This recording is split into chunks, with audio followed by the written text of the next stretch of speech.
Hi, Denjen.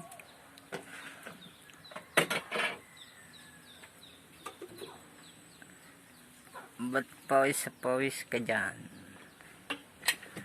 Ayan, luluto kami ng gatang kalabasa. Ayan guys, no? Gata. Malunggay. Tapos ito po yung ginisa po muna yan.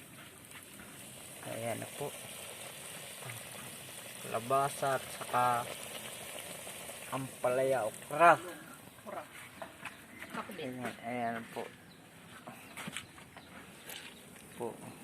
Ginagataan na po. Ayan.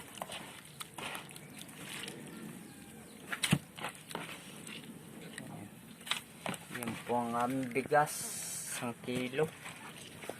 Saka po itong mga paninda po. Mahul pa yung aso.